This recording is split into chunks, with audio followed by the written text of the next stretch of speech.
À Paris comme ailleurs, si nombreuses sont les statues qui rendent hommage à la vaillance de celle qu'on nomme communément la pucelle d'Orléans, qu'on aurait tendance à ne voir en elle que la meneuse d'hommes. Fort heureusement, et à moins que notre mémoire d'écolier ne nous fasse défaut, nous n'avons pas oublié que Jeanne d'Arc, symbole de courage, de fidélité et d'espérance, fut également imprégnée dès l'enfance d'une mission divine.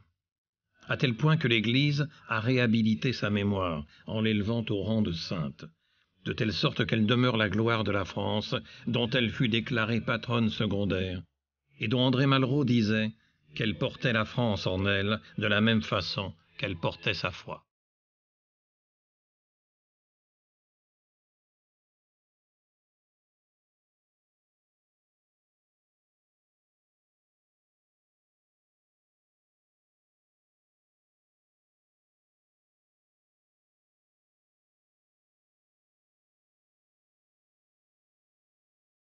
Qu'en est-il de la spiritualité de celle dont la bonté transcenda la grandeur et qui reste l'un des personnages les plus marquants de notre histoire?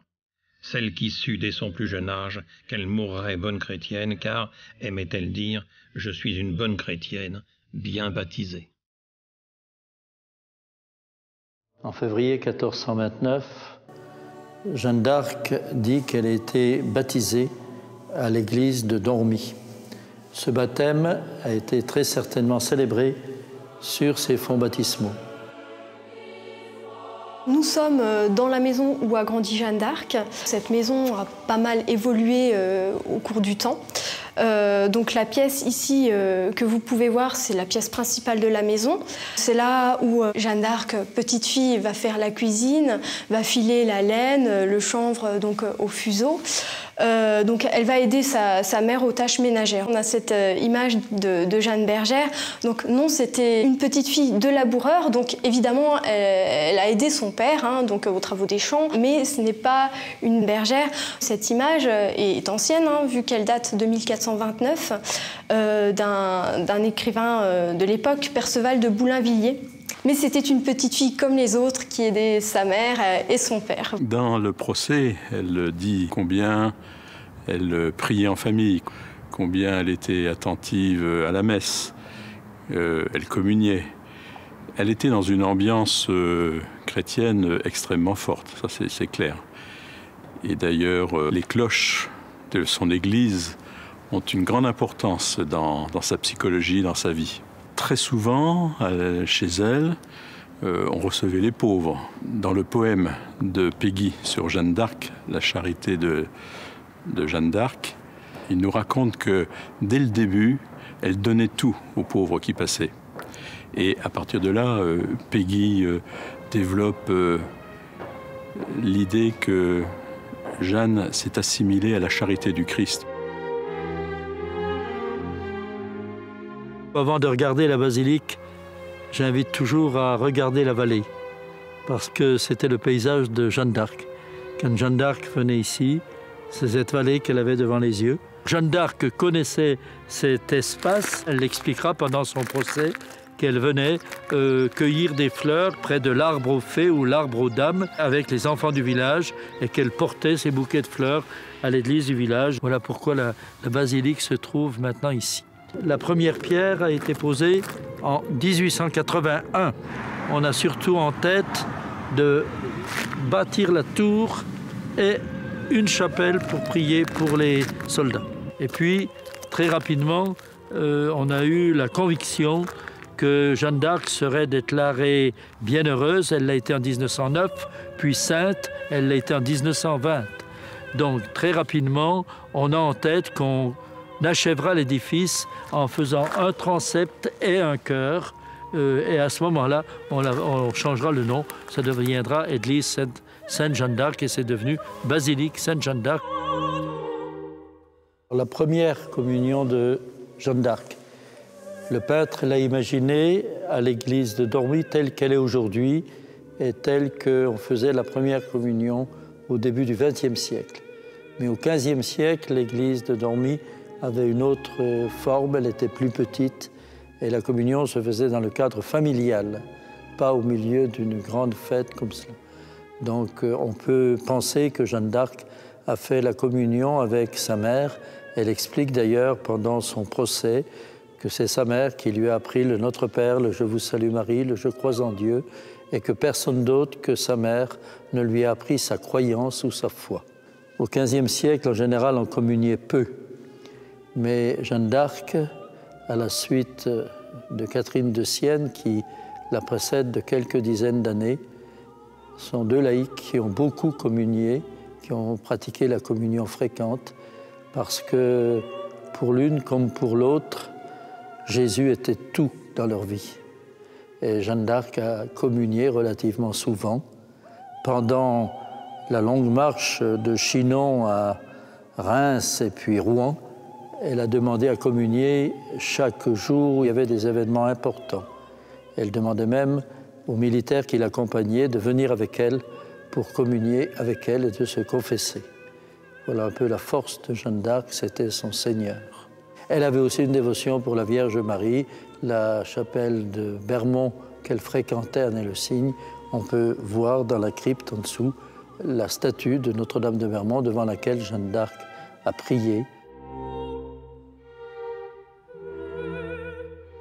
Donc nous nous trouvons là devant le groupe qu'on appelle le groupe Allard, qui a été le premier monument qui a été réalisé. Et comme vous pouvez le voir, il y a donc la statue de Sainte Jeanne d'Arc qui a la main levée, et puis par derrière, donc Sainte Catherine, Saint Michel et Sainte Marguerite, que Jeanne d'Arc est censée entendre. Au début, elle ne parle que de son conseil. Elle a une voix de Dieu pour la guider. C'est une expérience spirituelle et qu'elle a traduit avec les mots qu'elle avait. Et c'est au fur et à mesure, quand on lui fait préciser, qu'elle va parler de Sainte Catherine, Saint Michel et Sainte Marguerite. Il y a cette grâce que nous avons de pouvoir avoir comme trois sens internes spirituels. Le premier, c'est le sens visuel que saint Ignace développe dans la vie, qu'on appelle l'imagination au service de la foi. Le deuxième, c'est l'écoute qui est l'école bénédictine. Et puis le troisième, c'est le toucher intérieur qui est l'école carmélitaine.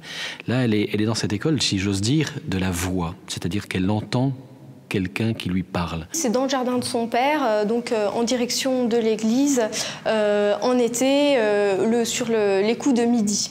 Donc pour elle, c'est important de préciser ça, parce que donc, même si la vie est rythmée par la religion, donc au Moyen-Âge, il y a quand même les croyances et superstitions qui subsistent. À l'opposé, vous avez l'arbre des fées, il n'existe plus en contrebas de la basilique du Bois-Chenu. Et donc là, on disait entendre des fées, voilà, donc c'est vraiment par opposition à toutes ces croyances, superstitions. Michel, c'est celui qui défend Dieu. En l'occurrence, c'est la mission qu'elle a, et on peut comprendre qu'il est logique que ce soit Michel qui ait pu lui donner des indications de ce que Dieu lui demandait comme mission. Elle est guidée par ses voix, ça elle l'a toujours dit, jusqu'à la mort, et même jusqu'à provoquer sa condamnation. Et elle est donc mue par une volonté supérieure. Elle est un instrument entre les mains de Dieu, mais quand on examine son action, elle a tout de même un sens bien solide des réalités.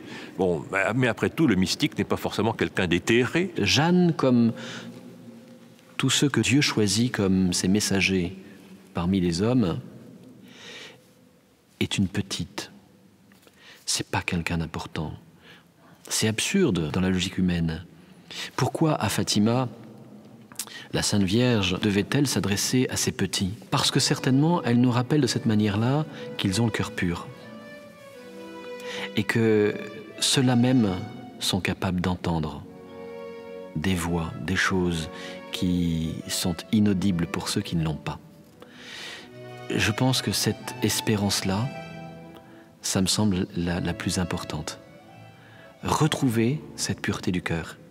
Retrouver en notre temps cette joie qui doit nous habiter. Et si nous ne l'avons pas, revenir aux sources. Et Jeanne est un exemple. Au mois de mai 1428, Jeanne quitte son village avec l'accord de ses parents. Le prétexte, c'est de venir ici, à Buret-en-Vaux, chez le cousin germain, car l'épouse vient d'accoucher. Et Jeanne vient régulièrement à la messe assister à l'office dans ce lieu. Alors c'est le point de départ de son début d'épopée, puisqu'elle va réussir rapidement à convaincre son cousin germain de la conduire à Vaucouleurs. Ce qu'il fait. Et Jeanne, en ce mois de mai 1428, obtient ainsi un premier voyage à Vaucouleurs qui échoue. Alors ce lieu est historique parce que l'on voit cette chapelle aujourd'hui, cœur de l'ancienne église paroissiale. Ce paysage qu'elle a connu, c'est la vallée de la Meuse. Le village de Domrémy est à quelques lieues d'ici. Donc c'est vraiment le moment où bascule la vie de Jeanne.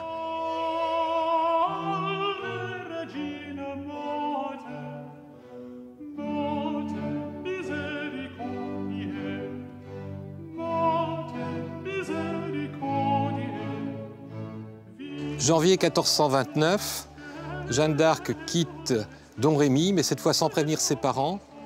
Elle arrive ici à Vaucouleurs. Elle est hébergée par un couple, Henri et Catherine Leroyer. La maison de ce couple se trouve juste derrière moi. La façade a été modifiée au XVIIIe siècle et XIXe siècle, mais c'est bien le lieu de résidence de Jeanne dans la petite cité de Vaucouleurs. Et en février, c'est Catherine Leroyer qui lui coupe les cheveux dans cette maison. Un jour arrive le curé de la paroisse, accompagné du capitaine de Vaucouleurs, Robert de Baudricourt, et ce prêtre porte l'étole. Il a donc le signe de la croix sur lui. Son idée, c'est de vérifier si elle n'est pas possédée par le démon. Et bien sûr, Jeanne s'avance vers le prêtre qu'elle connaissait bien, et c'est ce qui conforte sans doute Robert de Baudricourt dans l'idée que, n'étant pas une personne habitée par de mauvais esprits, par le démon, elle pouvait être éventuellement une prophétesse. Jeanne arrive ici, elle est très jeune, elle a 16 ans, donc c'est encore une enfant, si je puis dire, même si au Moyen-Âge, on grandit certainement beaucoup plus vite qu'aujourd'hui. Mais on a l'impression qu'effectivement, la Jeanne qui arrive à Vaucouleurs et la Jeanne qui repart de Vaucouleurs, même si elles ne font qu'une, il y a une espèce de mutation qui se fait. Nous sommes ici dans l'église paroissiale de Vaucouleurs, qui a pour patron Saint-Laurent. Elle a été reconstruite peu de temps avant la Révolution, pratiquement à l'emplacement de l'église qu'a connue Jeanne d'Arc. Lorsqu'elle résida à Vaucouleurs, on sait par des témoignages qu'elle venait très régulièrement assister à l'office ici. Deux grandes verrières, produites d'ailleurs localement, se rapportent à l'histoire de Jeanne. Il y a bien sûr le départ de la Porte de France et de l'autre côté du transept, le bûcher de Rouen. Surplombant la petite ville de Vaucouleurs, la chapelle, reconstruite en 1929, en dessous de laquelle se trouve la crypte. Cette crypte a été construite au XIIIe siècle. Elle se trouvait en dessous d'une chapelle castrale, devenue ensuite collégiale. Nous sommes donc à proximité du château. Voilà pourquoi Jeanne d'Arc est venue ici prier. Elle espérait sans doute pouvoir rencontrer des personnes qui lui faciliteraient ses prises de contact. Cette chapelle est parfaitement dans son jus d'origine. Elle a été préservée, très légèrement restaurée et elle a surtout le privilège d'abriter la statue au pied de laquelle Jeanne d'Arc a prié. Il s'agit d'une Vierge à l'Enfant Jésus. L'Enfant Jésus a été mutilé, n'est plus présent aujourd'hui, car cette statue, à travers les siècles, a été sans cesse vénérée et en même temps, parfois, détruite partiellement. Cette statue était à cet endroit très précis et nous avons un témoignage d'un enfant de chœur de la collégiale, Jean Le Fumeux, qui est représenté sur le vitrail juste au-dessus de la crypte, qui témoigne en 1456 car il a vu Jeanne ici prier et il explique qu'il a vu parfois la tête penchée vers le sol, parfois levée vers le ciel. Donc on a un certain nombre de témoignages qui attestent avec certitude de la présence de Jeanne d'Arc dans ce lieu de culte. Et on peut penser aussi qu'elle est venue se recueillir une dernière fois ici avant de franchir la Porte de France. C'est par cette porte de France qu'est donc partie Jeanne d'Arc en février 1429. Porte de France parce qu'elle regarde vers l'ouest, vers le royaume. La situation politique de la châtellenie de Vaucouleurs, à cette époque, est simple. C'est un îlot qui est voisin des duchés de Bar, où est née d'ailleurs Jeanne d'Arc, de Lorraine et du royaume de France, mais occupé, contrôlé par les Anglo-Bourguignons. Donc au nord de la Loire, c'est l'une des dernières localités qui est fidèle au fils de Charles VI, qui se prétend roi de France, mais qui n'est pas encore sacré. La phrase qu'elle a dite à Baudricourt, en disant voilà, je viens de la part de Monseigneur, le roi du ciel, pour sauver la France. Je pense que pour l'époque et pour une jeune fille, je pense que c'était quelque chose de très fort. Sans la mobilisation d'une partie des habitants de Vaucouleurs et bien sûr du sire de Baudricourt qui était là dans le château, juste sur ce côté, Jeanne n'aurait pas pu débuter son épopée. Parce qu'après avoir rencontré Robert de Baudricourt, elle obtient de lui une épée, un sauf-conduit, sans doute une somme d'argent, une escorte. Et ce sont les habitants de la localité qui offrent l'équipement à Jeanne d'Arc. Donc c'est l'addition de personnes qui croient en sa mission, qui pensent qu'elle peut être porteur d'espérance, que tout débute. Par recoupement, les historiens aujourd'hui considèrent que Jeanne a quitté Vaucouleurs le 12 ou le 13 février. Le voyage a duré 11 jours. Tout ça au milieu des troupes anglaises, bourguignonnes, enfin des différents... dans un pays quand même très, très mouvementé, en très mauvais état. Et notamment en passant par Sainte-Catherine de Fierbois. On sait qu'elle s'est arrêtée ici. Elle a, oui, la messe dans cette église, tout au moins dans ce qui était avant cette église, puisqu'elle a été reconstruite après sa mort. Elle a prié Sainte-Catherine, puisque cette église est dédiée à Sainte-Catherine d'Alexandrie, qui est la patronne des soldats, en fait, des guerriers.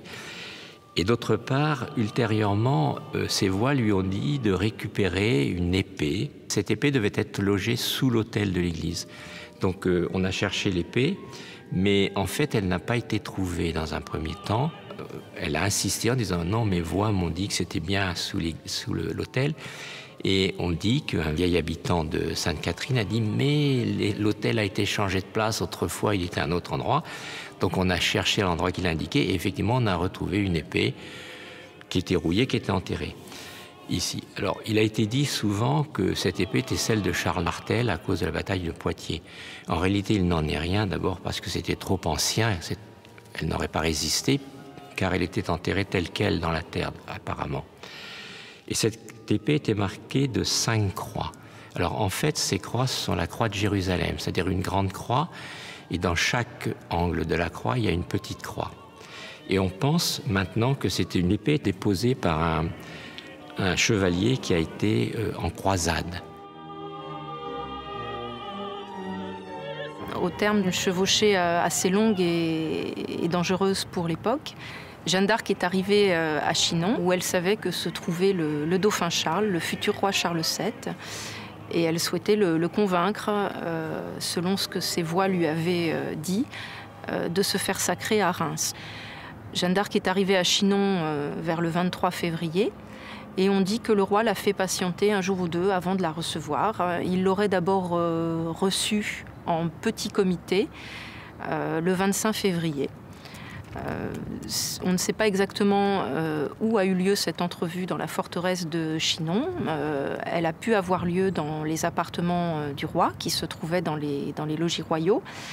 Elle a pu avoir lieu aussi dans la grande salle de l'époque du château qui se trouve juste derrière moi.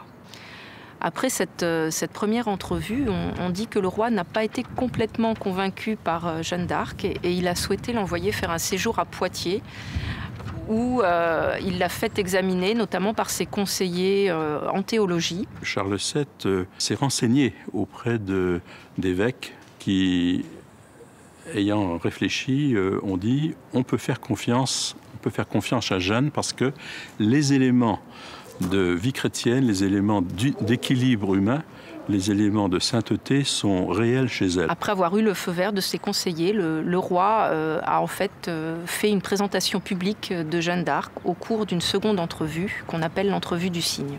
Je pense à ce que disait saint Thomas d'Aquin quand il disait la grâce de Dieu suppose la nature. Elle l'élève, mais elle la suppose. S'il n'y a pas de nature humaine, il ne peut pas y avoir de grâce. Dieu a besoin de l'homme. Dieu n'est pas un dictateur.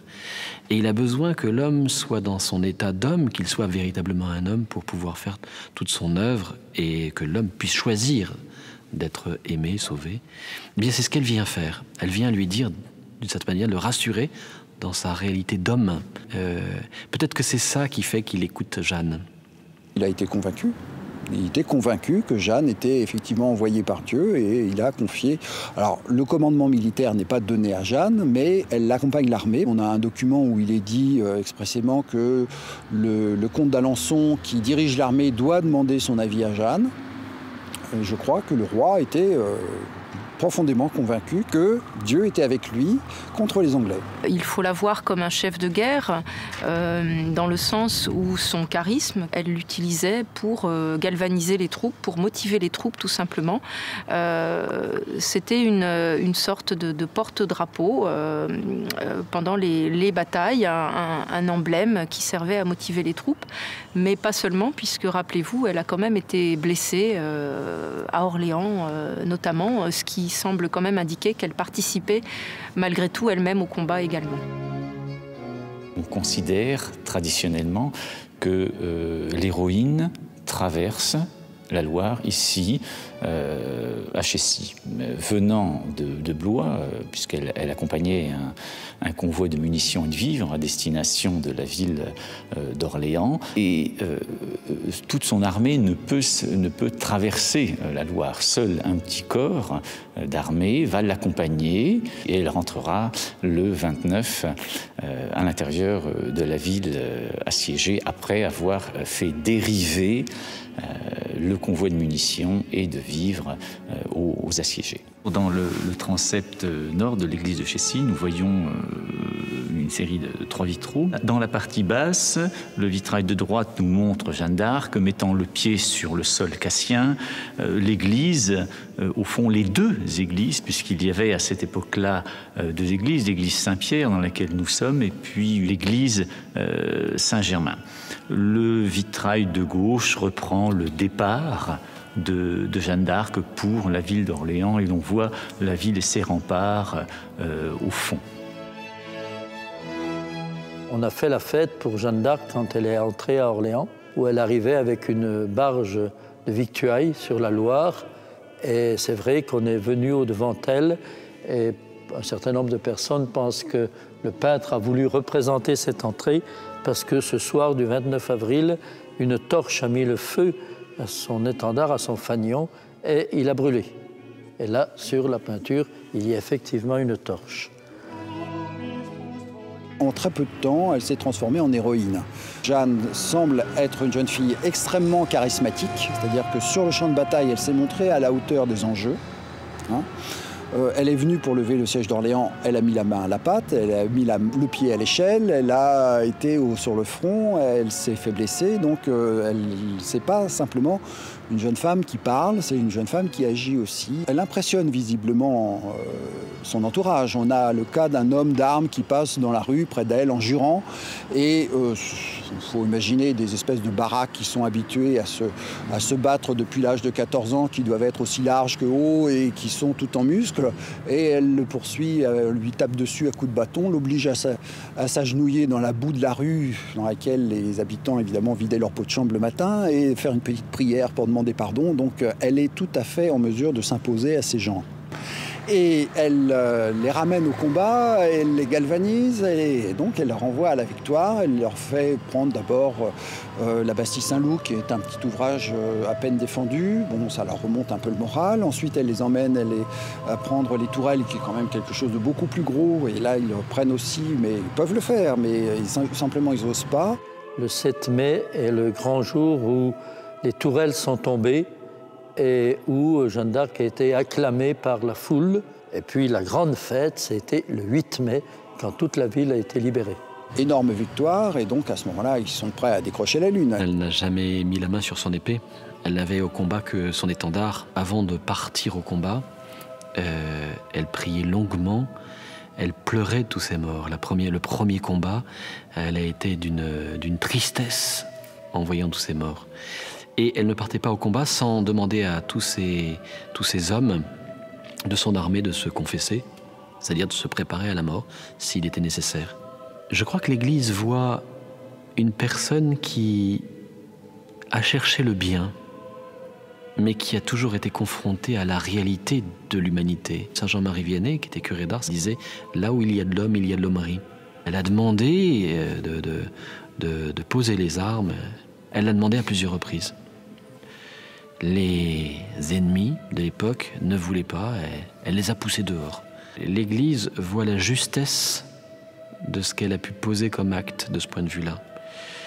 C'est-à-dire toute la prudence qu'elle y a mise en écrivant aux hommes qui tenaient Orléans, en leur demandant de quitter les lieux. Et elle leur a dit, vous n'êtes pas chez vous, laissez la place à ceux qui meurent de faim. Quand elle était justement en train de se battre contre les Anglais, elle priait pour eux. Et quand elle a vu tous ces soldats blessés, qu'ils soient français ou anglais, elle allait essayer de les consoler. Elle avait beaucoup de pitié même pour son ennemi. C'est important de dire que l'Église ne canonise pas une femme qui s'est battue pour tuer. Certainement pas. Mais plutôt quelqu'un qui a défendu le pauvre, l'opprimé, celui qui avait faim, celui qui n'avait plus de quoi se loger, celui qui n'avait plus de quoi se vêtir, pour l'aider à retrouver une dignité d'homme. Voilà ce que l'Église a vu. On a exagéré cette fonction militaire de Jeanne. En revanche, ce que l'on peut dire, c'est que ce rôle qu'elle a pris, qu'elle s'est donné, qu'elle a tellement revendiqué, a été fondamental dans l'impulsion donnée à Orléans, dynamique qui se poursuit ensuite et qui permet assez facilement d'arriver jusqu'à Reims.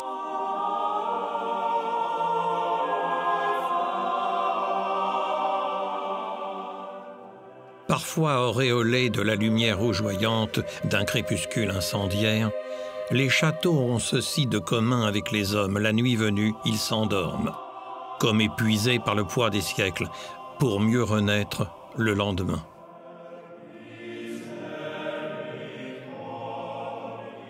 Parmi eux, nombreux sont ceux qui s'enorgueillissent de s'être trouvés sur le chemin du sacre, ce sacre dont l'effet politique et psychologique fut si grand qu'on a parlé de volonté divine. Jeanne elle-même n'attribuait-elle pas la victoire de son étendard à notre Seigneur? Les gendarmes batailleront et Dieu donnera la victoire, clamait-elle. Anatole France a eu raison d'écrire que la vertu, comme le corbeau, niche dans les ruines. Chacune des pierres de ces places fortes moyenâgeuses, certaines magnifiquement restaurées, d'autres fantomatiques, témoignent en effet de l'incroyable épopée d'une sainte hors du commun, dont Jules Michelet dira que la pitié fut si grande en elle qu'elle n'eut plus de pitié d'elle-même, et à laquelle Pie XI rendit hommage en ces termes. Personne ne peut douter que ce soit sous les auspices de la Vierge qu'elle ait reçu et rempli sa mission de sauver la France, qu'elle entreprit d'un cœur viril une si grande œuvre, demeura sans peur face aux épées dégainées et sans tache au milieu de la licence des camps. La Loire coule sans cesse et pourtant, elle est toujours là, plaisantait Maurice Genevoix. Jeanne, elle aussi, est toujours là. Jules Quicherat s'en réjouira, sainte du Moyen-Âge, que le Moyen-Âge a rejetée. Elle est devenue celle des temps modernes. C'est suite au passage et à la libération d'Orléans qu'elle arrive à Sully le 21 juin 1429. Qu'est-ce qu'elle vient faire? Le roi, le futur roi est déjà là, le dauphin Charles, et les tractations et les débats à l'époque sont bien entendus pour... Y a-t-il ou faudra-t-il aller se faire sacrer? Donc on sent que les débats ont dû être très vifs quand même dans tout cet espace, puisque entre les partisans, les antis, bon voilà. Et on sait que le débat a eu lieu autour de ça. Et finalement la décision ne sera pas prise ici, puisque Jeanne part à Gien. Elle passe que quelques jours ici finalement, et elle s'en va à Gien, et c'est là que Charles la rejoindra, avant finalement de partir définitivement pour le sacre à Reims. Gien, dans l'histoire de Jeanne d'Arc, est une des villes capitales, puisque après la victoire d'Orléans, Jeanne rentre à Gien tout auréolée de sa gloire avec les habits là, de la guerrière. Elle entre dans Gien et c'est à Gien qu'elle va finir par convaincre le roi d'aller se faire sacrer à Reims. C'est à Gien qu'elle va réunir une armée qu'on estime à 12 000 hommes. Devant les hésitations du roi, elle prend la décision d'emmener l'armée du sacre et de partir sur Reims. Ce qui a guidé Jeanne d'Arc, c'est probablement la foi.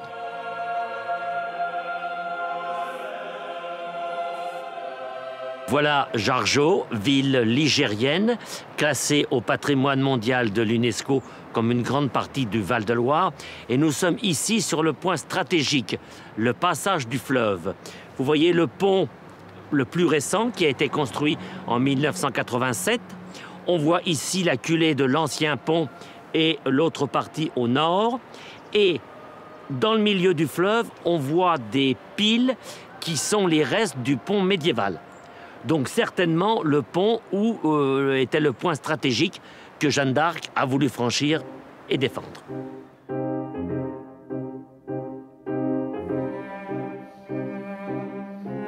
Jeanne d'Arc est arrivée le 11 juin 1429, après avoir délivré Orléans. Le lendemain, elle commande l'assaut et elle est blessée à la tête. Et cette statue du sculpteur Lançon, cette statue qui date de la fin du 19e siècle, représente Jeanne d'Arc portant la main à son front, là où elle a été blessée. Cette porte qui est là maintenant n'existait pas à l'époque. Il y avait un rempart continu et c'est donc là que Jeanne d'Arc a conduit l'assaut. Et c'est là qu'elle a reçu cette pierre. Elle est grièvement blessée. Elle retombe dans le fossé. Les Anglais la croient morte. Quelques instants après, elle revient à la charge. Les Anglais ne comprennent pas. Elle était morte. C'est donc Dieu qui l'a remise en vie. C'est un envoyé de Dieu et ça les effraie, ça les surprend. Il restait Beaugency. Et Beaugency, Jeanne n'avait pas trop souhaité venir tout de suite parce que vous avez vu les défenses. Vous avez vu, c'est impressionnant. Imaginez-vous qu'en plus, avant, il y avait les remparts tout autour de ça. Donc, ce qui rendait encore les choses beaucoup plus difficiles. Le pont qui était défendu par, lui aussi, déjà une défense avec des ponts-levis. Et puis, elle est allée voir le connétable de Richemont. Le connétable de Richemont est en disgrâce. Elle est allée quand même aller le chercher avec Dunois et d'autres compagnons. Ils se sont mis d'accord, ils se sont retrouvés aux entrées de Beaugency, sur Vernon. Et puis cette fois, en passant par la terre, eh bien, ils ont délogé les Anglais. Et du coup, eh bien, le 14 juin 1429, eh bien, Beaugency s'est trouvé à son tour libéré. Jeanne d'Arc et ses troupes n'ont certainement pas franchi le pont ici à Beaugency, puisque la veille et l'avant-veille, les troupes étaient à Main-sur-Loire. Elles ont franchi la Loire à Main-sur-Loire. Ce pont a 1000 ans. Et la légende nous dit qu'il aurait été construit en une nuit par le diable. Le diable est venu proposer la construction du pont en échange de l'âme du premier Balgensien qui franchirait le pont.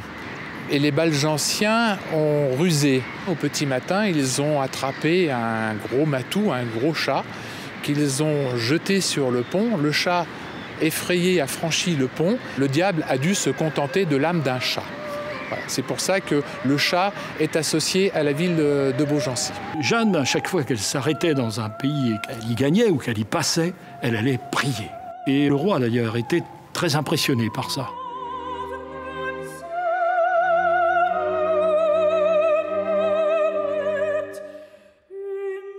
Jeanne d'Arc est passée en juin 1429 à Patay, où elle a livré bataille contre des Anglais qui se repliaient. Patay a été une bataille très difficile pour l'armée française.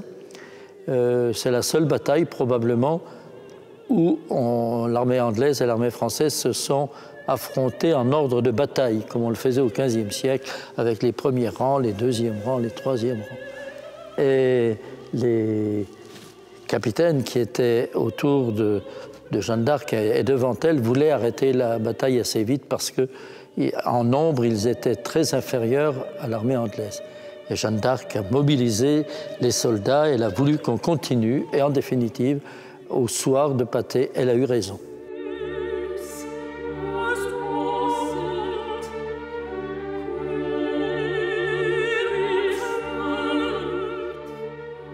Il y eut beaucoup de tués, beaucoup de blessés. Après la bataille, Jeanne d'Arc passa la nuit à Patay, dans la ferme de la Fontaine, qui est située sur la place Jeanne d'Arc à Patay. Elle assista à la messe dans l'église de Patay. Pour être à la tête de troupe, une femme au milieu des hommes, c'était certainement pas évident. Elle a été courageuse, elle est allée jusqu'au bout. Elle s'est laissée porter par le souffle de l'esprit. Donc c'est un acte d'humilité. Elle n'a pas dit moi, mais elle a dit lui, l'esprit de Dieu. Les villes avaient bien promis qu'elles resteraient fidèles à leur alliance bourguignonne, mais elles se sont pourtant ouvertes les unes après les autres, et la population s'est totalement retournée. Alors c'est ça qui est important, c'est que les contemporains ont vécu cette chevauchée comme un signe de Dieu. Et la population a changé complètement d'attitude. La mission de Jeanne est révélée par ses victoires.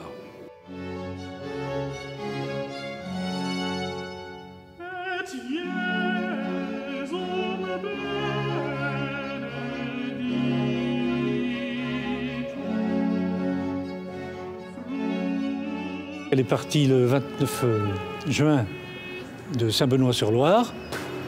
Elle était déjà avec une armée qui gonflait à mesure qu'elle avançait, hein, bien sûr.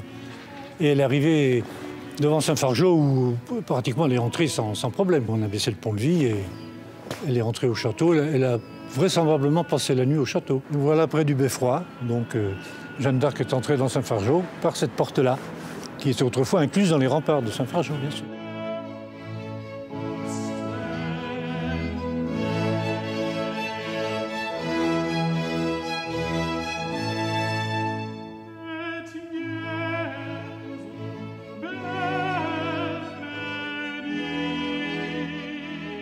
Nous sommes ici dans la cathédrale Notre-Dame de Reims, où a été célébré le 17 juillet 1429 le sacre de Charles VII.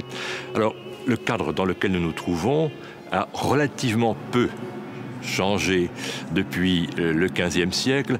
L'architecture de cette cathédrale est du XIIIe. Donc Jeanne d'Arc a vu ses piliers, a vu ses chapiteaux, a vu les vitraux des fenêtres hautes du chœur ou la grande rose.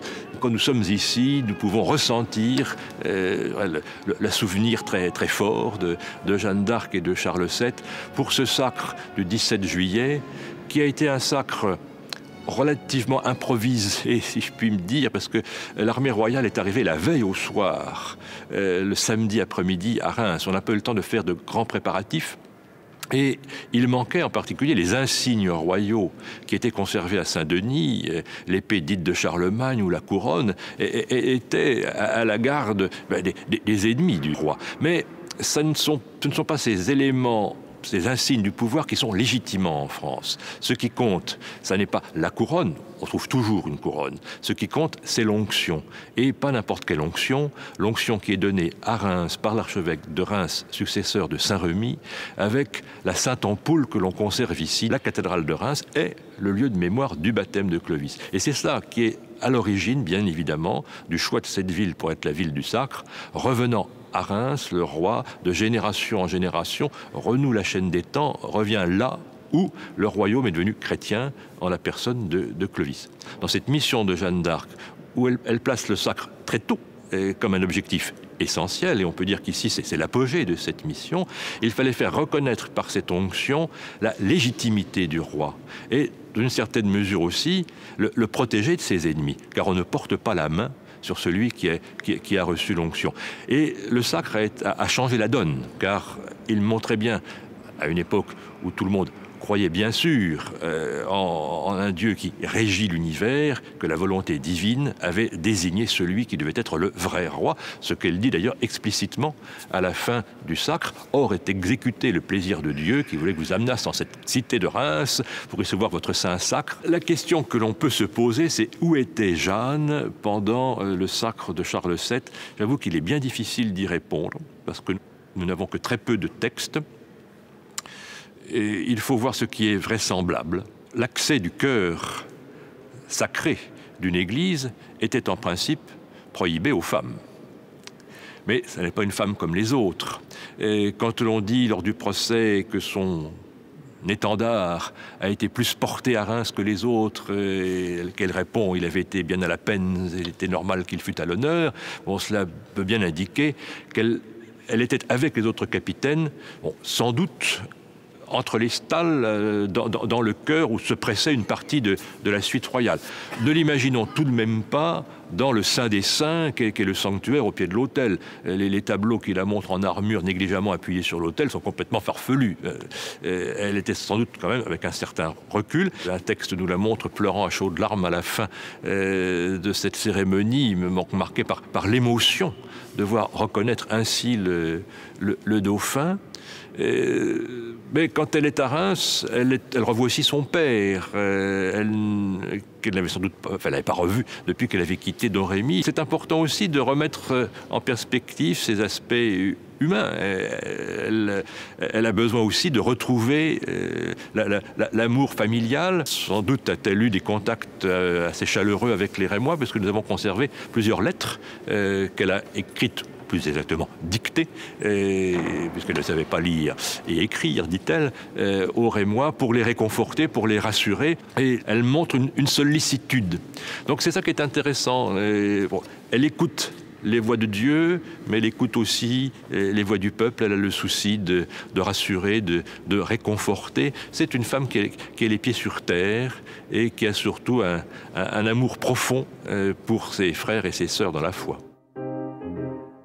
Pendant que le dauphin était en train de se faire couronner, vous avez 3 bourgeois de Compiègne qui sont venus dire « Nous avons refusé de devenir anglais, mais il faut qu'on vienne nous remonter le moral, nous dire que le roi pense à nous. » Et donc elle est venue à Compiègne, elle est passée par la porte de Pierrefonds, elle va loger à côté de Saint-Antoine, et ensuite, une fois qu'elle a fait, si on peut dire, ce séjour à Compiègne de 3 jours, elle va partir pour essayer de libérer Paris.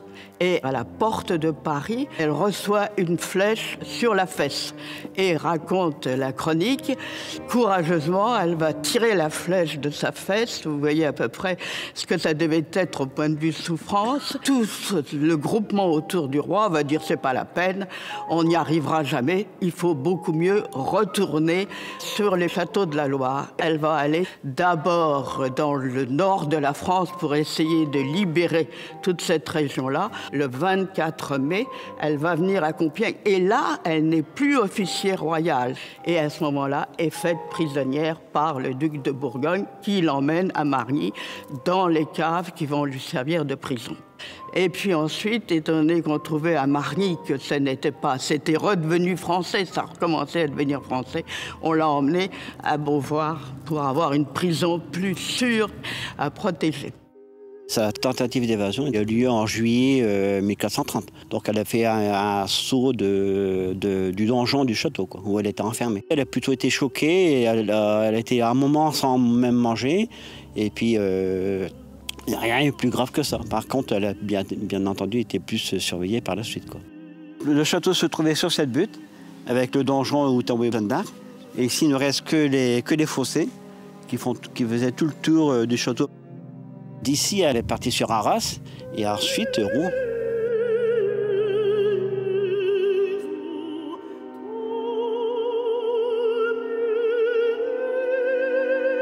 La ville de Rouen était tenue par les Anglais depuis 1419.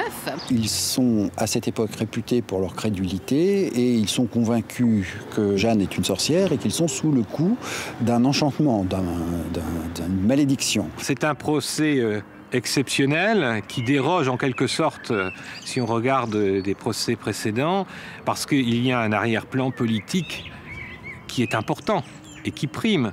Il est bien certain que lors des interrogatoires, il y a une volonté qui transparaît entre les lignes des questions posées. Le but est de noircir cette femme. La religion du temps étant très formaliste, on pouvait toujours trouver quelque chose. Et effectivement, on a trouvé un certain nombre de choses. Il faut dire que Jeanne était habillée avec un habit d'homme qui n'était pas autorisé à l'époque. Elle se coupait les cheveux comme les hommes, ce qui n'était pas autorisé non plus. Elle avait un certain nombre d'idées sur ce qui pouvait se faire et ne pas se faire, qui n'étaient pas forcément les mêmes idées que les juges. Et donc, évidemment, elle prêtait la joue à un certain nombre d'accusations. Ce qui est très intéressant, c'est qu'elle répondait d'une façon remarquable. Ce qui est aussi quand même un point important à souligner, parce que ça veut dire que pour une jeune fille qui devait avoir 18 ans ou 19 ans, c'était quand même pas ordinaire de répondre à des juges qui étaient quand même des gens importants, des évêques, des prêtres, enfin des spécialistes. C'est un procès prétexte, c'est-à-dire qu'il y a quand même derrière la volonté des Anglais de se débarrasser de Jeanne d'une façon ou d'une autre. D'ailleurs, il est bien compris que s'il arrivait que le procès aboutisse à un acquittement, Jeanne restait prisonnière de guerre et à ce moment-là, probablement, elle aurait disparu plus ou moins rapidement. Dans un certain sens, on peut dire que le procès de Jeanne d'Arc a préservé sa vie pendant 6 mois supplémentaires. On est ici sur le lieu du supplice de Jeanne d'Arc. À l'époque de Jeanne d'Arc, la place avait une forme différente, une forme triangulaire. Et vous avez derrière moi les vestiges du pilori.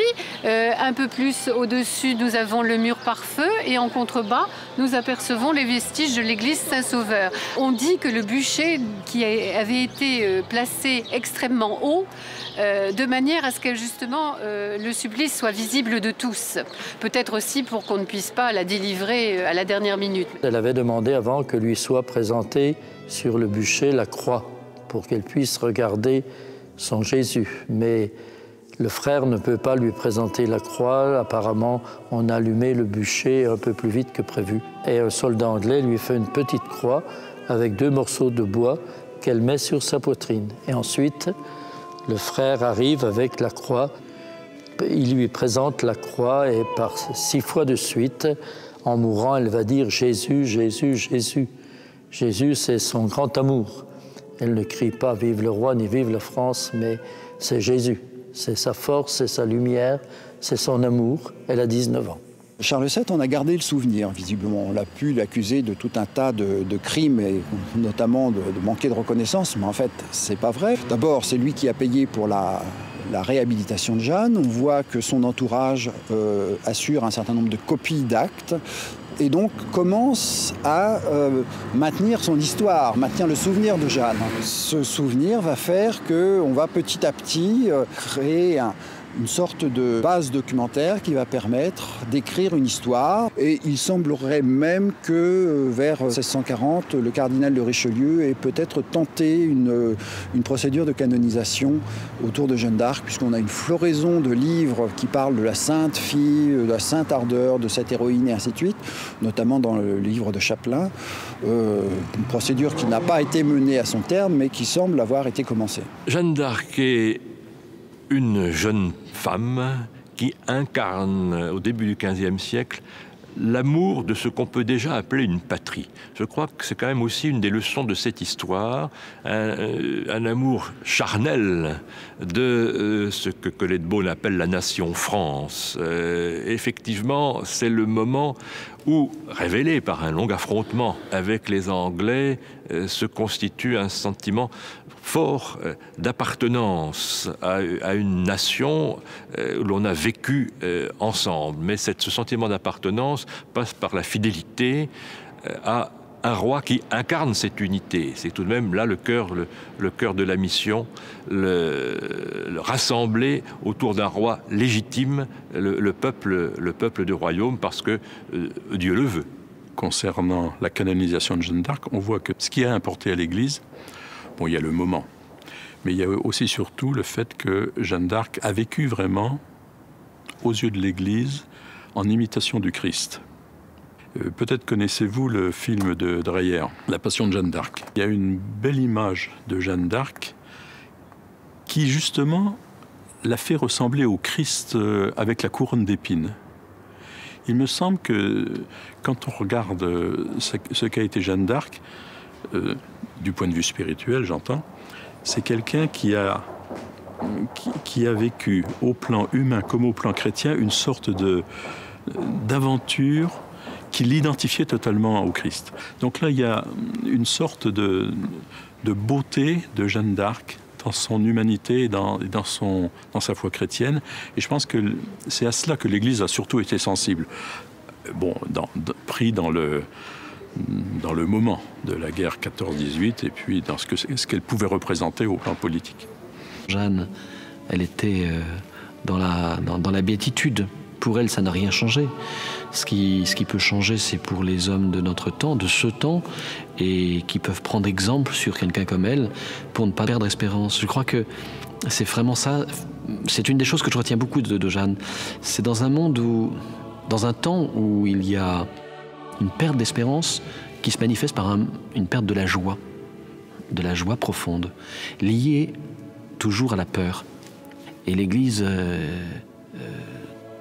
donne aux hommes de notre temps, donne ces exemples, ces modèles de sainteté pour nous encourager à nous-mêmes ne pas tomber dans le découragement, malgré la difficulté, malgré les choses qui pourraient nous paraître les plus absurdes, être jugé par un tribunal ecclésiastique et mourir brûlé de manière complètement scandaleuse, pourtant elle s'en est toujours remise à cette espérance qui l'habitait. Nous avons besoin d'exemples comme elle aujourd'hui, pour redonner d'abord et avant tout espérance dans un monde qui ne l'a plus.